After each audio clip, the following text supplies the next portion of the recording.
भदौरे काँक्रोको अचार जसलाई खल्पी पनि भनिन्छ प्राय यो दशैं र तिहारमा घर घरमा बनाउने गरिन्छ, जुन अहिले आएर हाम्रो चाडपर्वको खाना र संस्कृतिको हिस्सा समेत बनिसकेको छ। जुन अचार हरेक वर्ष चाडपर्वको केही दिन अगाडि बनाउने गरिन्छ। चाडपर्वको समयमा मासुको अत्याधिक सेवन गरिने भएकोले खल्पी अचार खाँदा मासुले भरेको भोजलाई डाइजेस्ट गर्नलाई मद्दत गर्छ। भदौरे काँक्रो काँक्रोको नै एक स्थानीय प्रजाति हो, जसलाई नेपाली भदौ महिनाको नामबाट नामाकरण गरिएको हो। जब तिनीहरू फसलको लागि पूर्ण रूपमा पाक्छन्, चाडपर्व सुरु हुनुभन्दा अगाडि ठिक अघि चाहिँ भदौ महिना पनि आउँछ। यो काँक्रो ठाउँ अनुसार धेरै ठुलो समेत पनि हुने गर्दछ। यो पूर्ण रूपमा पाकेको बेला यसको बोक्रा बाक्लो खैरो खालको हुन्छ। पहिले पहाडमा प्रचुर मात्रामा उत्पादन हुने गरेको भए पनि अहिले बिस्तारै लोप हुने समेत अवस्था आएको छ। यसपालि चाहिँ भदौरे काँक्रोको अचार अर्थात् खल्पीलाई हामी तयार गर्नेछौँ। अब यसको लागि त यो स्थानीय जातको काँक्रो चाहिन्छ। यो चाहिँ मजाले पाकेको हुन्छ, यस्तो खालको हुन्छ। यसलाई मैले सफा गरेर राखेको छु। अब यसलाई दुवै साइडको छेउलाई काटिदिउँ।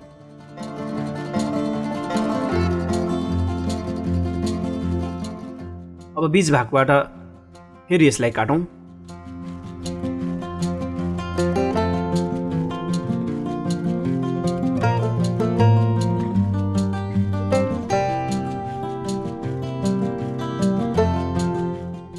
धेरै सानो पनि नगरिकन यसलाई ठिक्कको साइजमा काट्नुपर्छ। यसरी सुरुमा त लाम्चो तरिकाले काट्नुपर्छ। यसपछि यसको गुदीको भागलाई निकालिदिने। यो गुदीलाई पनि पछि सलादको रूपमा खान सकिन्छ।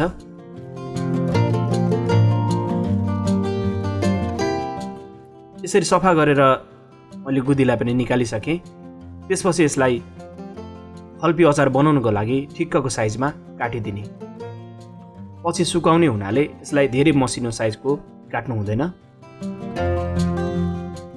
यसरी काटिसकेपछि अर्को साइडबाट हल्का यसरी चिरा लगाउनुपर्छ। यसले गर्दाखेरिमा यसको मोइस्चर निस्किन पनि मद्दत गर्छ भने पछि घाममा सुक्न पनि राम्रो हुन्छ। अनि मसलाहरू राखिसकेपछि यसभित्र राम्ररी पस्ने हुनाले अचार निकै नै स्वादिलो पनि रहने गर्छ।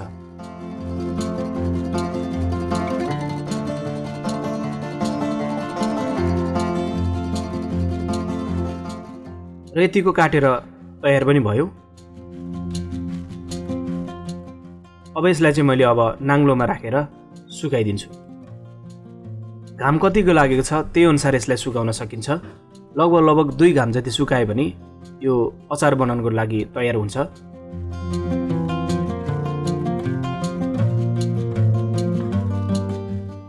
र यसरी मैले घामबाट निकालेर पनि राखेँ र यतिको अचार बनाउनको लागि तयार भयो। एउटा बलमा यो काँक्रोलाई मैले राखिदिएँ।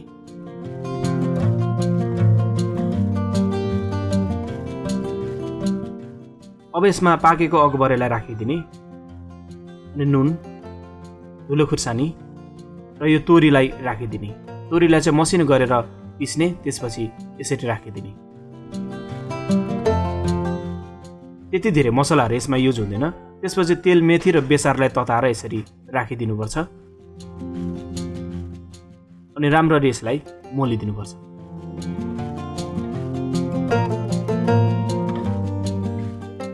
सबैतिर जबसम्म यो राम्ररी मसला लाग्दैन तबसम्म यसलाई मिक्स गरेर मोल्दै पनि रहने।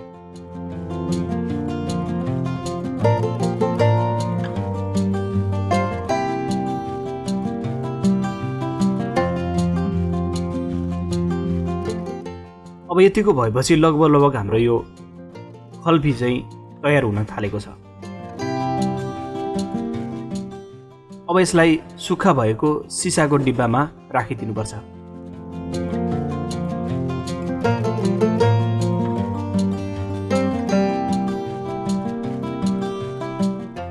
सबै यसरी राखिसकेपछि यसमा भएको मसलाहरू, तेलहरू राम्ररी राखिदिनुपर्छ अनि यसलाई पछि डाइरेक्ट घाममा राख्नुपर्छ। 3 दिनपछि पनि खान सकिन्छ, तर फर्मेन्टेसन चाहिँ लगभग 7 दिनपछि चाहिँ राम्रो हुने भएको कारणले गर्दाखेरिमा 1 हप्तापछि घाममा राखेर खाने हो भने निकै नै राम्रो हुन्छ। हल्का हल्का अमिलो हुँदै एकदम सफ्ट अनि क्रन्ची पनि बन्दै जाने यो खल्पीको अचारको रेसिपी तपाईहरुलाई मन पर्यो भने भिडियोलाई लाइक, शेयर, च्यानललाई सब्स्क्राइब गर्नुहोस्। फेरि भेट्नेछौँ अर्को भिडियोमा। तबसम्मलाई नमस्ते।